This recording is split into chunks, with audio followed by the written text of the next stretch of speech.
Sudah betul niat netizen mau bela hak dia untuk mengkritik pemerintah, silakan. Tapi netizen khususnya para Islam nggak boleh diam dari penghinaan yang dilakukan terhadap sholat.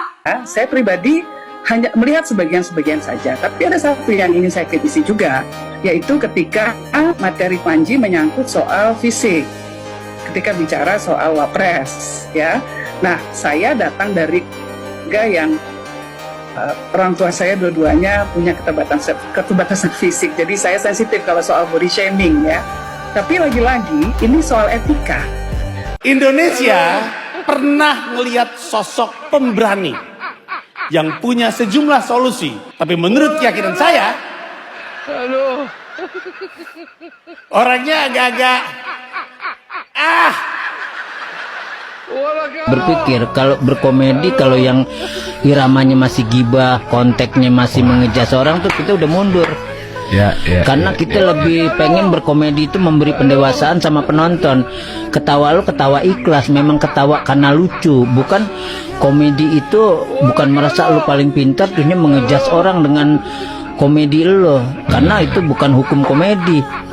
Yang mengkritik udah ada sebetul bagiannya. Kita ini komedi, biarkanlah orang tertawa dengan komedi kita, tapi tidak menyakiti orang lain, kan gitu.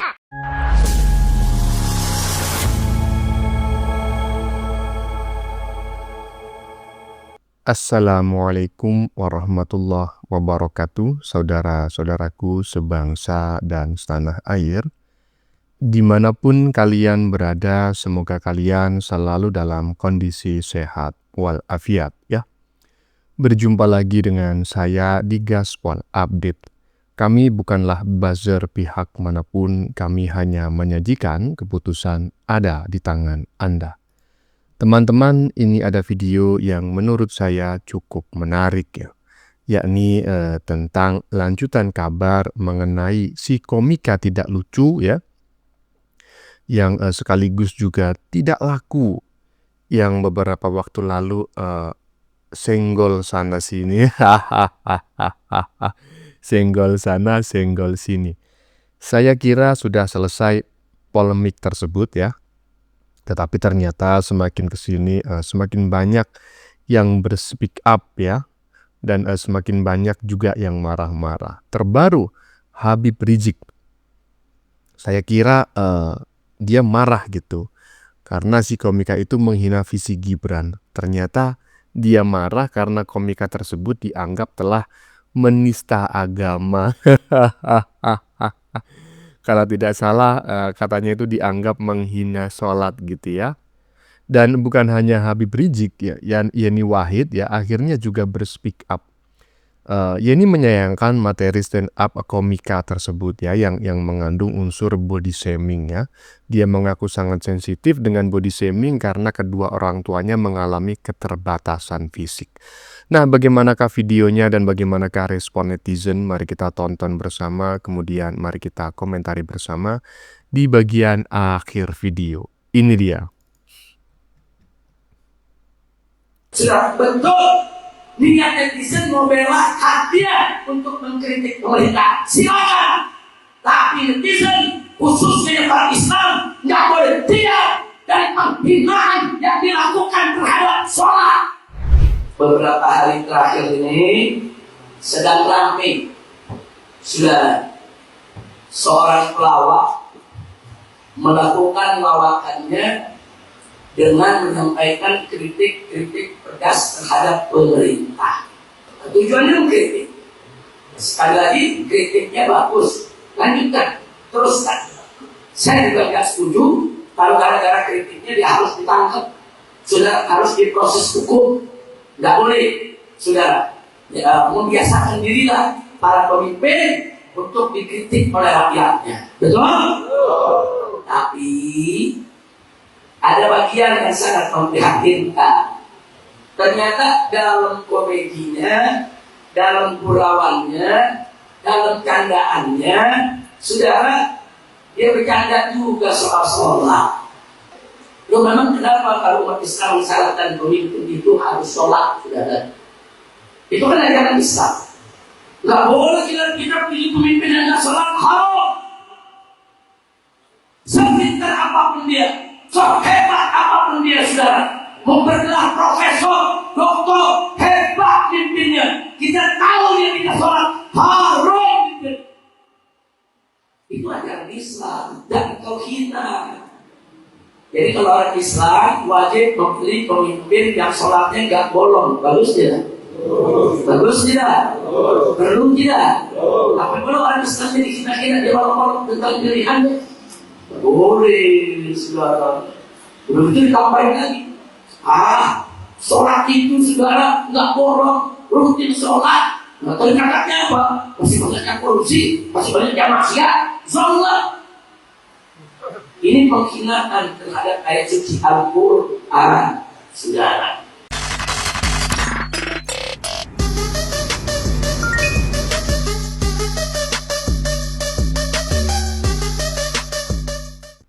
Iya, barusan kita menyaksikan bareng-bareng ya.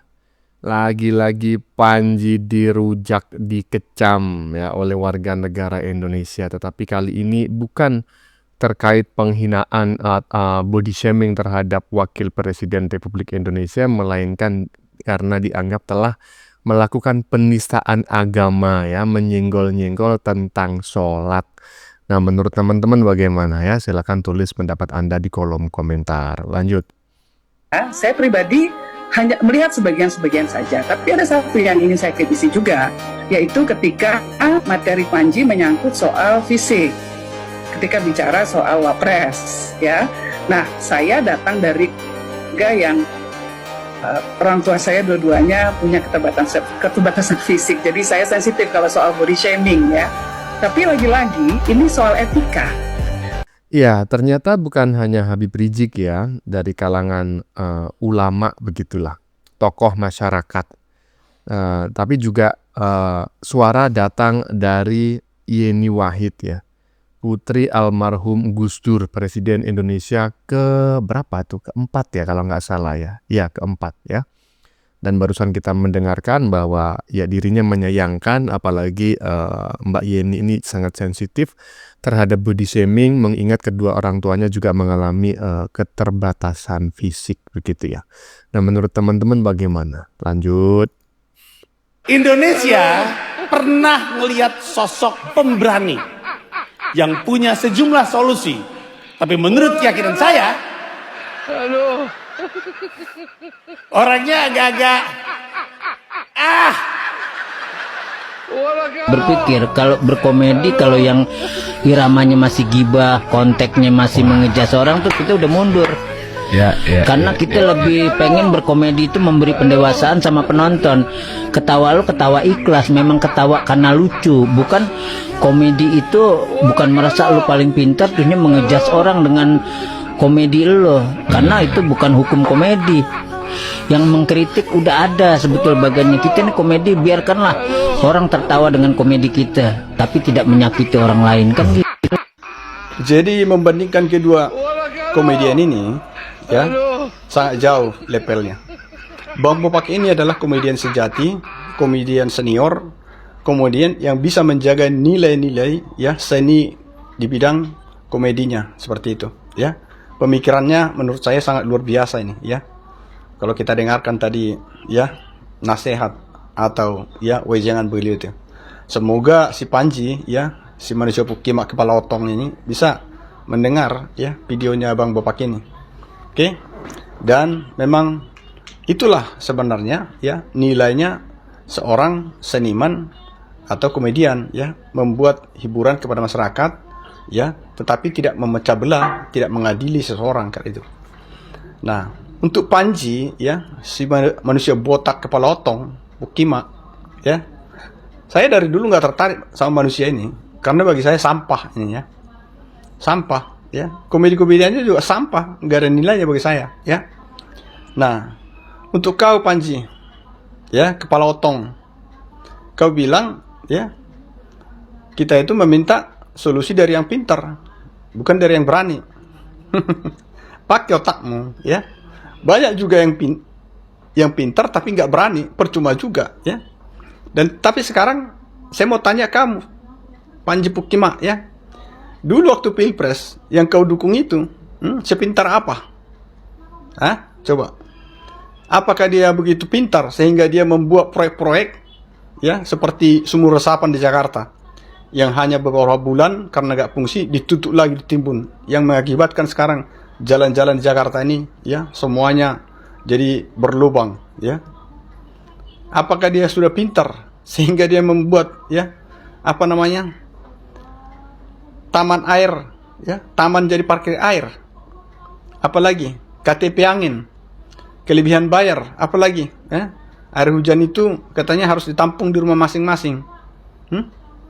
Apakah itu pemimpin yang pintar yang kau dukung dulu itu?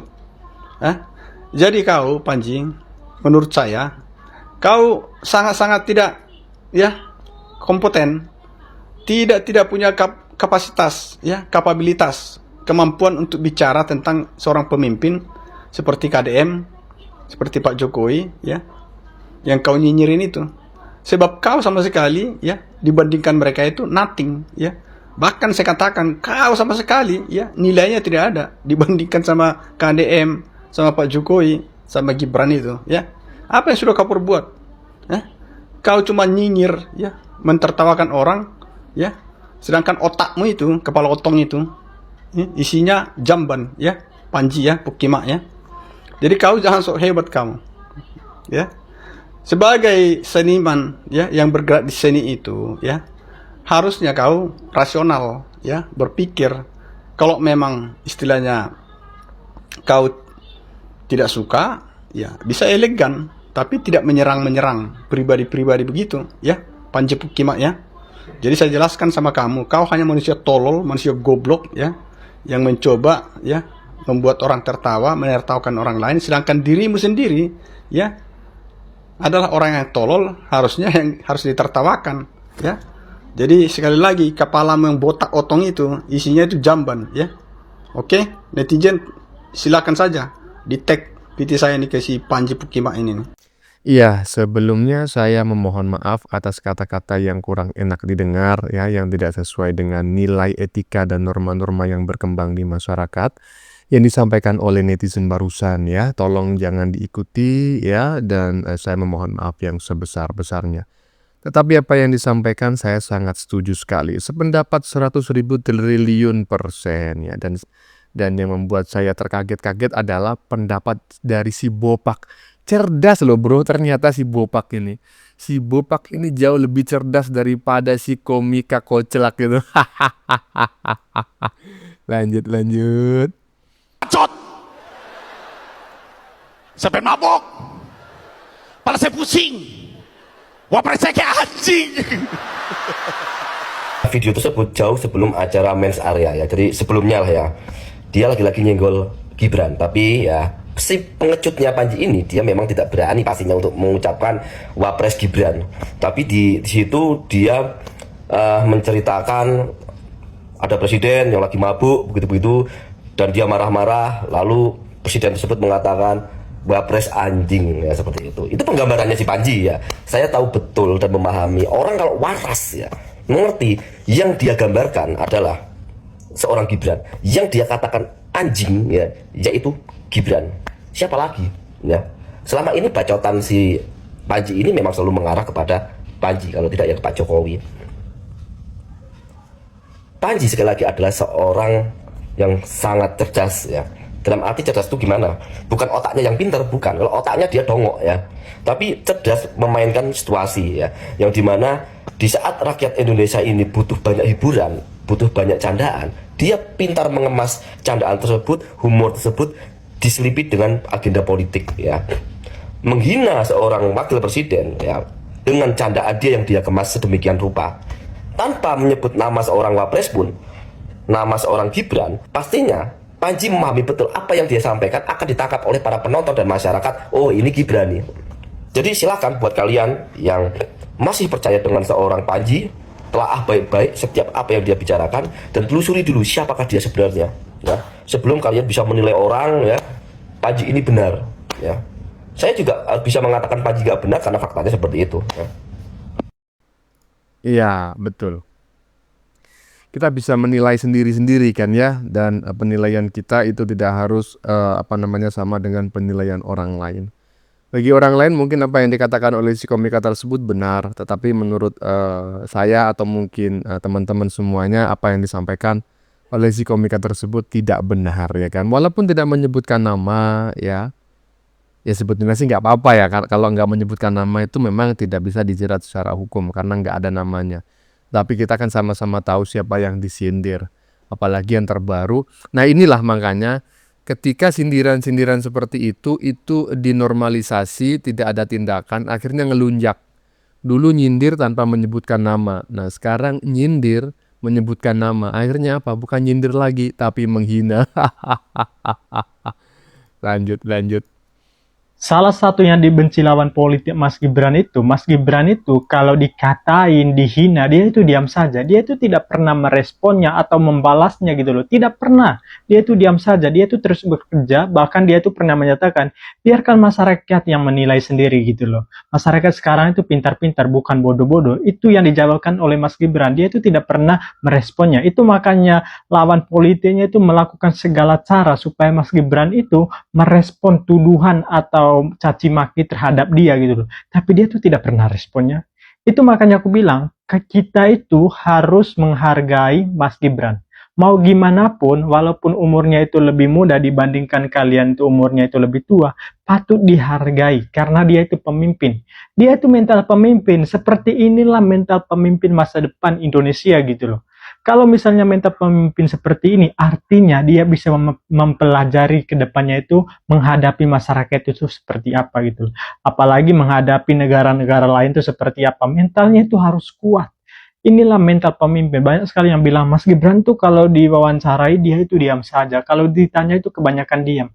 Ya kalau kebanyakan ngomong itu pasti dia itu tidak bisa bekerja gitu loh. Karena mereka itu kebanyakan ngomong pasti tidak bisa bekerja.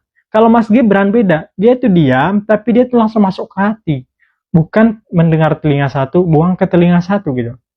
Jadi dia itu mendengarkan semua keluh kesah masyarakat. Dia kan turun langsung ke masyarakat. Itu yang ditugaskan oleh Pak Prabowo. Turun langsung, mendengarkan langsung apa yang diharapkan oleh masyarakat Indonesia gitu loh. Apa yang mereka minta. Itu mendengar langsung Mas Gibran. Jadi dia itu tahu semua seperti apa masyarakat miskin di Indonesia ini. Jadi banyak sekali orang sekarang itu kebanyakan omong tapi tidak tahu situasinya itu seperti apa gitu loh. Ya, saya sangat tertarik ya dengan pernyataan netizen barusan yang mengatakan bahwa semakin dihina Gibran itu ya kurang lebih Gibran itu akan semakin naik daun. Nah iya, kok bisa gitu ya? Hebat kan? Hah? Nah itulah makanya ya kalau kalian tidak suka dengan Gibran, nggak usah diomongin gitu loh. Justru harus tidak ngomongin Gibran gitu. Apalagi menghina. Kalau Anda ngomongin Gibran terus menghina, itu sama halnya kalian itu menginginkan Gibran itu semakin terkenal di mata masyarakat. Faktanya ya seperti itu. Karena ketika Gibran dihina, Gibran itu tidak melawan gitu loh. Dan itu di mata masyarakat sangat bagus sekali. Padahal kalian maunya itu menghina agar masyarakat membenci. Ya nggak bisa lah ya. Lanjut. Dengan ada laporan soal Panji yang kemarin di Mensria, tanggapannya apa Mas? Nggak usah lapor lah. Kritik evaluasi itu biasa. Ya. Bayangkan coba, seorang wakil presiden yang harkat martabatnya sebenarnya di atas masyarakat biasa, bahkan di atas orang yang menyinggung dia. Tapi dia bilang nggak usah dilaporkan. Itu biasa untuk evaluasi pemerintah. Coba, di mana lagi kalian cari wakil presiden seperti ini? Bahkan, yang dilaporkan di sini adalah bukan soal kritiknya terhadap pemerintah, tapi perkataannya yang merendahkan fisik seorang wakil presiden. Mungkin kalau bukan Gibran yang dia jelekan fisiknya, udah beda ceritanya mungkin. Dan dia juga merasa mungkin karena wakil presiden kita itu pemaaf, dan tidak terlalu keras, ya makanya dia pilih seorang wapres yang jadi sasaran merendahkan fisik. Nah yaitu karena Pak Jokowi itu pemaaf, Gibran itu juga tidak pernah melaporkan siapapun, akhirnya itu jadikan bahan permainan gitu loh. Tapi saya mengerti juga strategi Gibran dan Jokowi bahwa dengan perlakukan seperti itu sama halnya sedang menempatkan Gibran ini pada posisi yang teraniaya. Sementara orang yang teraniaya itu sangat kita ngelihat itu muncul rasa empati begitu loh. Nah, ini sebetulnya strategi yang tidak dipahami oleh lawan-lawan politik mereka, ya. Semakin kalian itu mencaci, memaki, menghina, bahkan memfitnah, nggak akan dibalas oleh Gibran dan Pak Jokowi. Tapi efeknya apa? Rakyat semakin cinta kepada Gibran dan Pak Jokowi. Akhirnya tahun 2029 mendatang tidak menutup kemungkinan Gibran akan jadi presiden, gitu kan? Padahal itulah yang kalian takutkan, yang tidak kalian inginkan. Bagaimana menurut kalian? Keputusan ada di tangan Anda. Silakan tulis di kolom komentar baik Anda yang setuju maupun yang tidak setuju dengan isi konten ini.